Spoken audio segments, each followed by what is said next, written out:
The viewers will come across an old Bedhead. I thought, well, this one's got a bloody good radio in it. I had my eye on these things for years. These things are bloody cool. Jadco was the #1 manufacturer of these back in the day. Cheap and nasty as it is, but these things are absolutely cool. I love these. Nice big pin shoulder. It's got left channel, right channel, independent radio control or dimmer. The tuning dial is a bit stuck, but I can fix that. Alarm tape radio. These modular ones are so damn cool because I can put custom speakers in there, and it's got an RCA plug in the back, and I can plug this into a 500 watt car audio amplifier if I really wanted to. But I'm going to plug it into my Kinta amp and put some better speakers in here to take the power of the Kinta. I just leave these set at one volume like that, and just use a Kinta amp for my controls, my volume and everything, and then it would boost the output of this thing like crazy. I've got the thing that came off there too. Electronic. Missing one screw there, but I can fix that. As soon as I seen this, I had to have it. I have my eye on these things every time I go to the tip shop. There's always Bedheads that pop up there all the time. If I see a decent one of these, I'll grab it. A nice one came up too. This is just cool. I love these things. Make a great boombox. It also has a vacuum fluorescent display too. Nice. Futaba. The dimmer works in reference to the lanes. 2 resistors there. Green, blue, green, gold. That's for the heater. Looks like, yeah, it dims the heater down. And the motor, the belt, that belt's not too bad. A bit slippery actually, might have to change that belt. We'll see how we go. So I changed the power cord. I cut the original power cord off of there. It works, but I've got to fix the dial string up. It slips like buggery. Yeah, I was a bit busy before, so now I've got a bit of time. As I was saying before, I've always wanted one of these as a kid. I love these bloody things, bedside radios. Now I've seen some has had like a cassette or like a car stereo style, but they weren't as good as this. Like I didn't have record. This thing's got record, which is kind of cool. This will make a perfect boombox. I'm going to make a nice boombox out of this, make a custom box for it, put some decent speakers in those behind there, hook it up to a nice power amp, maybe get a little Bluetooth on as well with a Bluetooth on it. This thing would be a good basis for a boombox. The pity they don't make these anymore. There's just so much possibilities with something like this. The tape deck's a bit cheap and nasty, but it's actually quality inside. It's got a nice big beefy flywheel mechanism behind it. It's only been there for a couple of days at least, and it's already let's look at take those screws out. It's already been damaged a bit by the weather. Look, I just saved it just in time. The plastic behind the cassette there is warped from the heat. It was bloody hot yesterday. So it can't have been there for long. Must have been there for about a week, I reckon. And it didn't rain, I only spat yesterday, so that's what that mess on it is.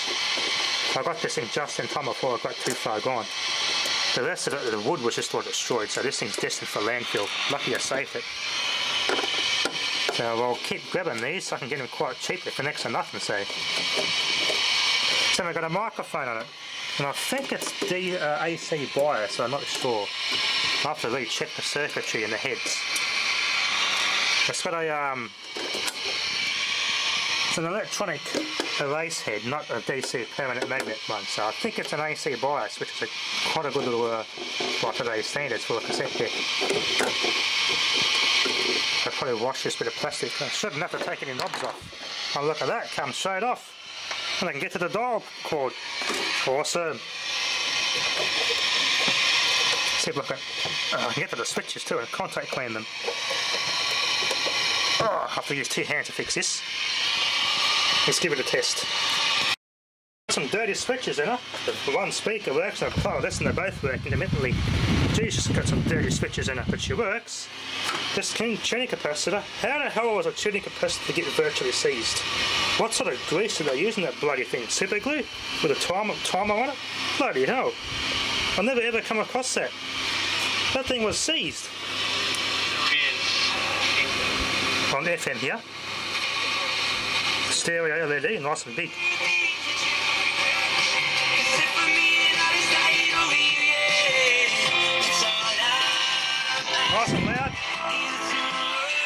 bit of bass.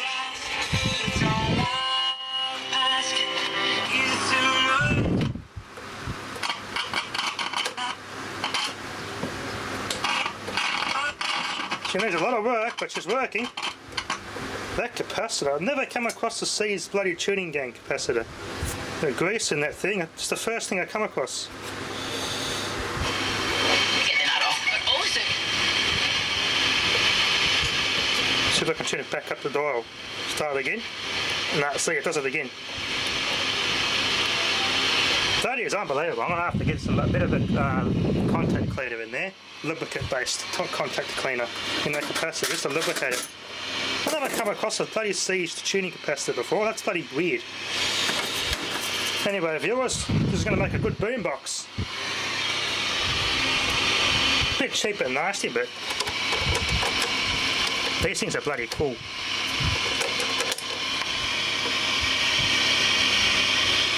The belt has to be replaced too. There's a little bit of weak torque on that, but rewind works, but there's no torque on that. Fast forward doesn't work at all, just slips, so needs a new belt.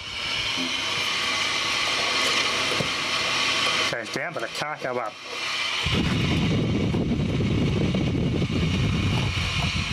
Had a bit of moisture in it, but she's alright.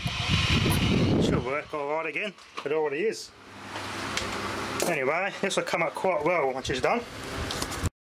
It's a Plumeka brand mechanism. As cheap and nasty as it is, it's actually made in Japan. I got the belt off the take-up wheel there. This thing is a nightmare to replace.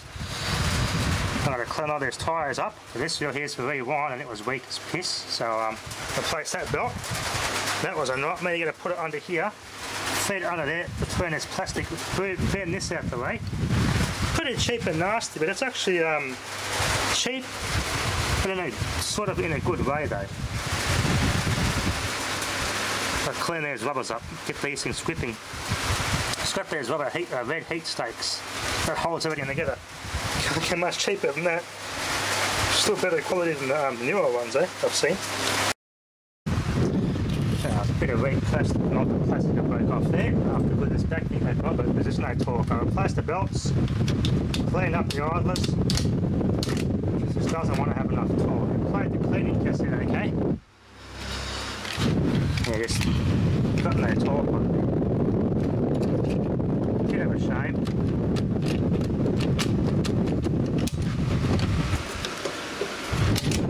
Door isn't closed correctly, as you can see.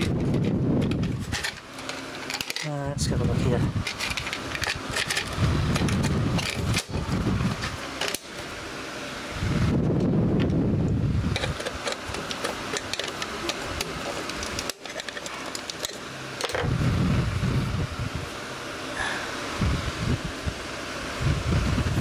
Does not sit correctly in there at all. Oh, this door on there.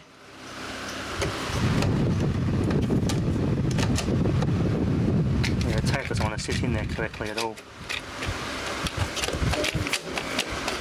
Not good.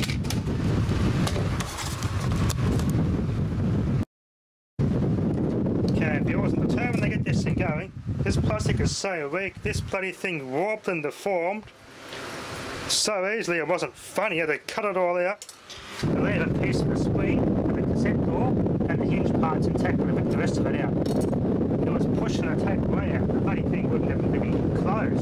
So I got it working now, but the speed's a bit off. Could be just the way the tape's sitting.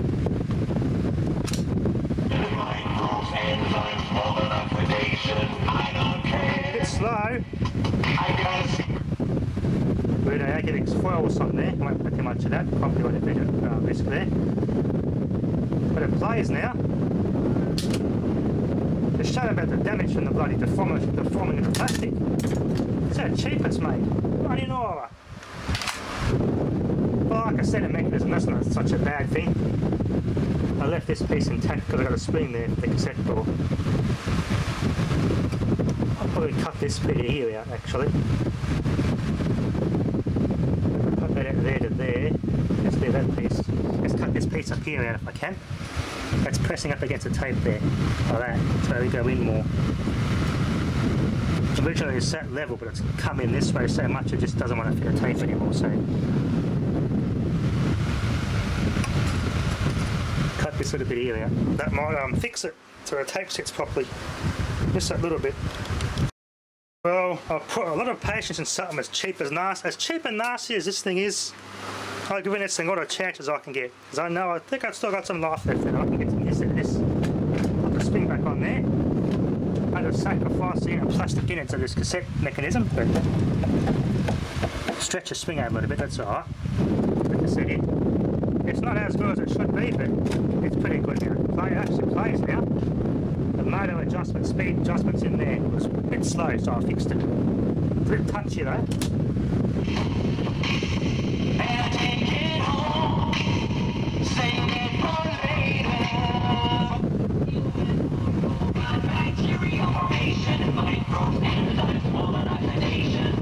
It might be a tad fast though. Yeah, I gotta very carefully touch up the speed of that motor. It is better than what it was. Oh no, all that stuff works. Fantastic.